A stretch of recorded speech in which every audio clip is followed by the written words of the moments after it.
Hey friends, welcome to exam partner channel. मैं हूं आपका एग्जाम पार्टनर प्रवीण सिंह राजपुरोहित और आज के वीडियो में अपन देखने वाले हैं basic terminology of graph theory part 2। तो अगर आपने पार्ट 1 मैंने इसका बनाया हुआ है, अगर आपने वो वीडियो नहीं देखा है तो चैनल पे मैंने ऑलरेडी अपलोड कर दिया है, ठीक है। तो एक बार जाके आप वो वीडियो आप देख लो और अपना कॉन्सेप्ट और भी अच्छी तरीके से क्लियर कर दो, ताकि आने वाले वीडियोस को देखने पर आपको यहाँ पे कोई भी डिफिकल्टीज ना हो, ठीक है। तो चलो फिर आज का अपन वीडियो शुरू करते हैं ना। आज की वीडियो में अपन सबसे पहला टॉपिक पढ़ेंगे क्या, self loops and parallel edges. Now what are the self loops and what are the parallel edges. तो इसका एक डेफिनेशन मैंने एक एग्जांपल लिया हुआ है ताकि आपको यहाँ पे कॉन्सेप्ट और भी अच्छी तरीके से क्लियर हो जाएगा। तो डेफिनेशन क्या बोलता है इसका, सबसे पहले पढ़ेंगे अपन क्या, सेल्फ लूप पढ़ते हैं। नाउ डेफिनेशन क्या बोलता है, if the end vertices v i and v j of any edge e i j are same, then the edges eij is called as self loop or simply a loop। तो इसका definition क्या बोलता है कि if the end vertices, मान लो यहाँ पे आपके दो वर्टाइसेस है, कौन से, vi और एक vj ऑफ एनी एज, आपको कोई एक एज है उसके वर्टाइसेस है, वहां पे एक स्टार्ट में कौन सा आपका vi और एंड में कौन सा आपका vj, ठीक है। Now any edge eij are same, अगर आपके किसी एक एज का जो स्टार्टिंग वर्टेक्स है और एंडिंग वर्टेक्स है अगर वो सेम होता है तो हम उसको क्या बोलेंगे, then the edges e i j is called as self loop और सिंपली अ लूप। तो उसको हम क्या बोल सकते हैं, या तो उसको बोल सकते हैं सेल्फ लूप या फिर सिंपली उसको हम एक लूप बोल सकते हैं, ठीक है। तो डेफिनेशन से आपको अपने थोड़ा सा क्लियर हो गया। अब देखते हैं इसका एक एग्जाम्पल कि एग्जाम्पल में किस तरीके से अपने को करना है। एग्जाम्पल मान लो मैंने यहाँ पे एक डायग्राम लिया हुआ है यहाँ पे, ठीक है, ग्राफ लिया हुआ है यहाँ पे, V1, V2, V3 and V4 vertex है और यहाँ पे कुछ सारे यहाँ पे आपको एजेस गिवन है। मैंने यहाँ पे एग्जांपल लिया है H4 का। तो अगर आप यहाँ पे डायग्राम में देखोगे H4 आपकी कहां पर है, ये वाली मेरी H4।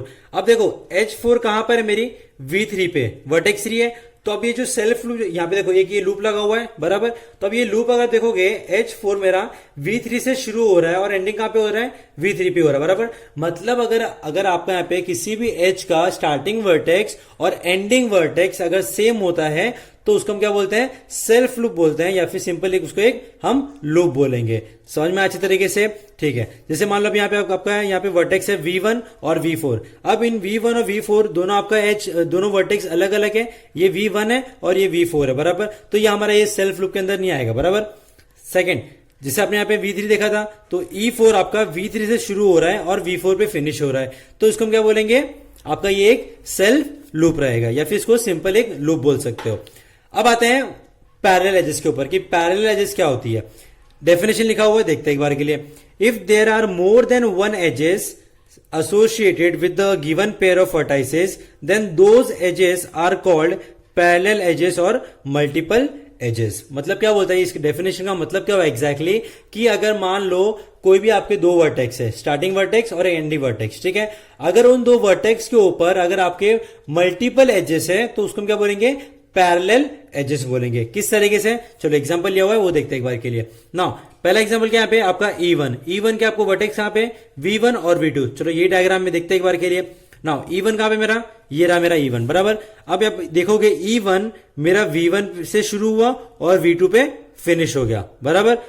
अब देखते हैं V1 और V2 के बीच में और कौन सी एज आ रही है, तो E2 कौन सी है, V1 V2। तो देखो ये V1 और ये V2 बराबर। V1 से शुरू कौन कौन सी एज शुरू हो रही है, एक E1 हो रही है और एक E2 शुरू हो रही है बराबर। और फिनिश V2 पे देखो E1 E2 दोनों V2 पे ही फिनिश हो रहा है बराबर। तो मतलब क्या बोलते हैं यहाँ पे, पैरेलल एजेस का मतलब क्या हुआ कि किसी भी दो वर्टेक्स के बीच में अगर मल्टीपल एजेस आती है तो उसको हम क्या बोलेंगे, पैरेलल एजेस। और आपके जो वर्टेक्स है वो दोनों आपके सारे एजेस का सेम होना चाहिए। जैसे E1 के लिए E1 एज आपका V1 V2 है और सेकंड एज के लिए भी आपका वर्टेक्स V1 V2, तो उसको हम क्या बोलेंगे, पैरेलल एजेस। अब यहाँ पे लिखा हुआ देखो, similarly E6 and E7 are also a parallel edges. तो चलो ये भी एक बार देख लेते हैं। नाउ वेयर इज E6 आपका है ये वाला। तो देखो V1 और V4, तो V1 V4 के बीच में कितनी एज है, एक है E6 और एक है E7। तो देखो simply E6 and E7 are also parallel edges. समझ में अच्छे तरीके से। तो ये था कि आपका एक सेल्फ लूप और पैरेलल एजेस का बेसिक कॉन्सेप्ट। अब आते हैं आगे वाले पार्ट पे जिसका नाम है simple and multiple graph. Now what is simple graph and what is multiple graph, वो अपन देखते हैं। पहला आपको डेफिनेशन लिखा हुआ है, a graph that has neither self loop nor parallel edges is called a simple graph. Now simple मतलब क्या हुआ, एकदम एकदम सिंपल, मतलब उसमें ज्यादा कुछ फैंसी चीजें कुछ होगी नहीं उस ग्राफ के अंदर, बराबर। तो यहाँ पे जो फैंसी चीजें है वो क्या है यहाँ पे, एक तो सेल्फ लूप हो सकता है या फिर वो एक पैरेलल एज हो सकती है। अगर वो दोनों भी नहीं है उस ग्राफ के अंदर तो हम उसको क्या बोलेंगे, एक सिंपल ग्राफ बोलेंगे। तो आपके सामने यहाँ पे देखो मैंने ये एक एग्जांपल लिया हुआ है, ये मैंने बनाया हुआ है। देखो यहाँ पे ना आपको कोई सेल्फ लूप लगा हुआ है, नहीं यहाँ पे कोई यहाँ पे पैरेलल एज है, जिस तरीके से आपको यहाँ पे इसको क्या बोल सकते हैं, सिंपल ग्राफ बोलेंगे।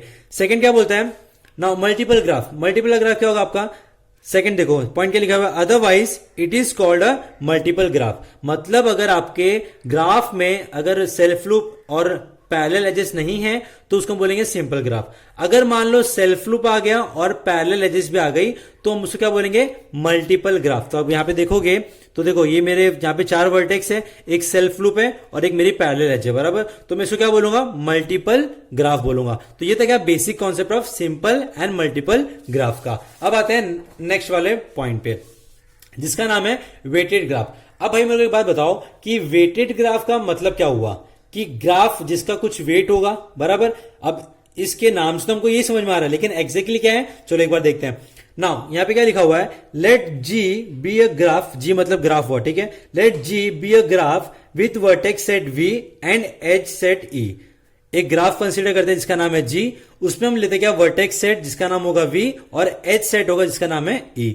If each edge or each vertex or both are associated with some positive real numbers, then the graph is called a weighted graph। मतलब क्या हुआ यहाँ पे कि अगर यहाँ पे आपका अगर जो भी एज होगी, जो भी वर्टेक्स है उनके बीच में जो एज है उनका जो वेट होगा, अगर वो पॉजिटिव रियल नंबर्स अगर होंगे तो उसको हम क्या बोलेंगे, एक वो वेटेड ग्राफ होगा, यानी उसका कुछ हमें वेट गिवन वहां पे। तो यहाँ पे आपके सामने के एग्जांपल है, देखो ये आ गया आपके यहाँ पे V1, V2, V3, V4, 4 vertex है, सबके बीच में एक एज है। अब देखोगे V1 से V2 के बीच में एक एज है और वहां पे उस एज का यहाँ पे हमको क्या दिया हुआ है, इसका वेट गिवन है कितना, V1 से V2 के बीच में कितना है 1.4, V2 से V3 के बीच में कितना है 1.5 है, और V3 से V4 के बीच में कितना है 6, और V2 से V4 के बीच में है 3.2। तो यहाँ पे आप देखोगे तो आपका यहाँ पे उस एज का और वर्टेक्स के बीच में जो आपको एज गिवन है उसका कुछ वेट गिवन है। अगर वहां पे अगर एज का वेट गिवन होता है तो उसको हम क्या बोलते हैं, यहाँ पे वेटेड ग्राफ बोलेंगे पूरी तरीके से। आया समझ में, चलो ठीक है। बात है नेक्स्ट पॉइंट, इसका नाम है finite and infinite graph. Now what is finite graph, what is infinite graph, देखते हैं एक बार के लिए। A graph with finite number of vertices as well as finite number of edges is called a finite graph, otherwise it is an infinite graph. अब तो ये आपका एकदम सिंपल सा कंसेप्ट था कि अगर ग्राफ के अंदर फाइनाइट नंबर ऑफ वर्टाइसेस होंगे as well as finite number of edges जो हम काउंट कर सकते हैं उसको बोलते हैं फाइनाइट, और इनफाइनाइट जिसको हम काउंट नहीं कर सकते हैं। तो अगर आपके ग्राफ में काउंटेबल अगर आपके वहां पे एजेस और वर्टाइसेस रहेंगे तो उसको हम बोलेंगे फाइनाइट ग्राफ, और अगर वहां पे infinite number of edges and vertices उसको क्या बोलेंगे, इनफाइनाइट ग्राफ। हुआ क्लियर, तो आपका एकदम सिंपल सा फंडा था।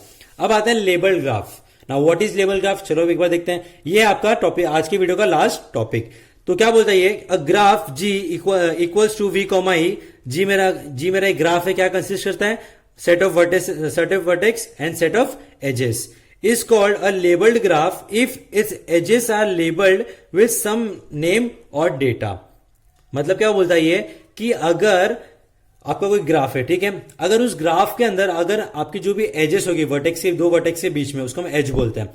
अगर उन एजेस को कुछ लेबल गिवन है, जैसे या तो नेम गिवन होगा या फिर उसका कुछ वेट गिवन होगा या कुछ डेटा उसको गिवन होगा, ठीक है, तो उसको हम क्या बोलेंगे, लेबल ग्राफ। लेबल मतलब क्या हुआ कि वहां पे किसी को कुछ नाम देना या फिर कुछ वैल्यूज को प्रोवाइड करना। So here G equals to your, मान लो जी क्या आपका V1, V2, V3, V4 ये आपका V सेट ऑफ वर्टेक्स हो गया, और E1, E2, E3, E4, E5 इस ग्राफ के लिए मैं बात कर रहा हूं, ठीक है। तो यहां पे आपका जी क्या कंसीडर करता है, vertex and edges. Now where V क्या होगा आपका V1, V2, V3, V4 and E equals to E1, E2, E3, E4 and E5। तब यहां पे आप देखोगे वर्टेक्स V1, 2, 3, 4, बराबर। अब V1 से V2 को मैंने कनेक्ट किया, उसको मैंने क्या नाम दिया, E1 नाम दिया।